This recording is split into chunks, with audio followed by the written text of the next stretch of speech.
Welcome. We want to use the remainder theorem to determine if some given values are zeros of the given function. We've already used synthetic division to help us evaluate a function, but I thought it would be nice to point out that this remainder theorem and polynomial division can be used very nicely to identify specifically zeros of a polynomial function. So no different, just a different perspective. If I want to determine if 1, for example, is a zero of this polynomial function, I'm going to perform the synthetic division.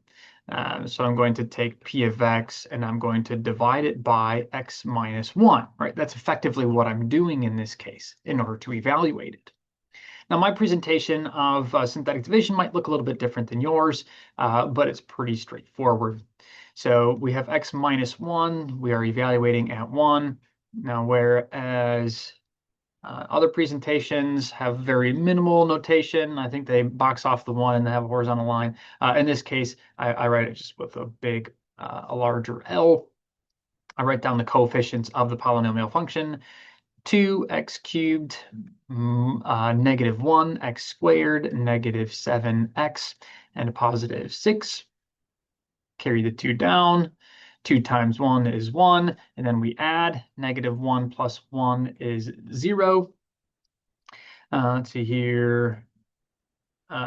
0 times 1 is 1. Negative 7 plus 1 is a negative 6. Negative 6 times 1 is a negative 6, and negative 6 plus 6 is 0. So we observe this remainder to say p of 1 is 0, and x equals 1 is a 0. Okay, I'm trying to be explicit in my response. This is the work that I've shown, whereas this is the response to the question.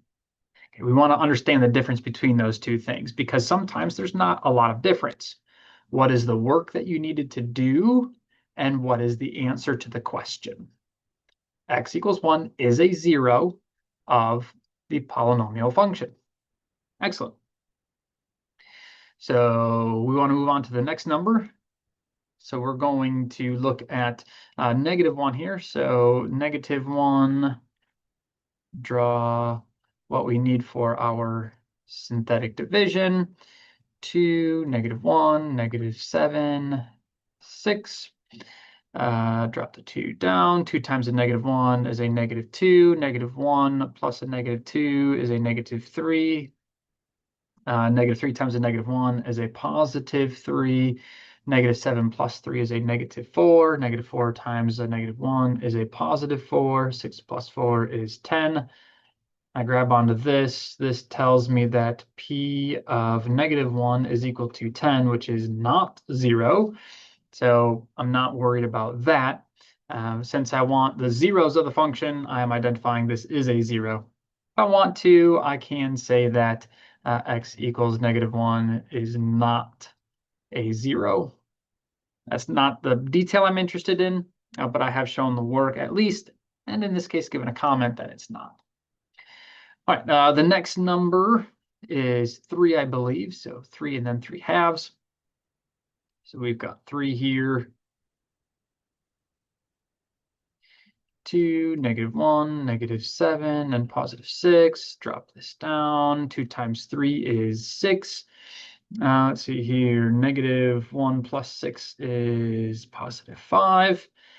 5 times 3 is 15. Negative 7 plus 15 gives us 8. 3 times 8 is 24. 6 plus 24 is 30.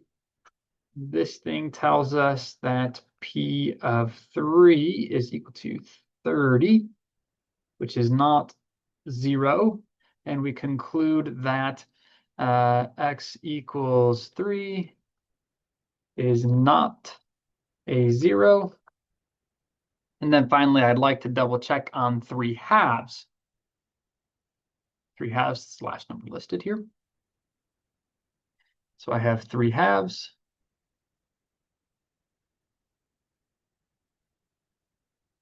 Write down our coefficients. 2, -1, -7, 6. Drop this one down. 2 times 3/2 is 3. -1 plus 3 is a +2. 2 times 3/2 is again 3. -7 plus 3 is a -4. -4 times 3/2 is a -6. 6 plus a -6 is 0. This tells us that p of 3/2 is equal to 0.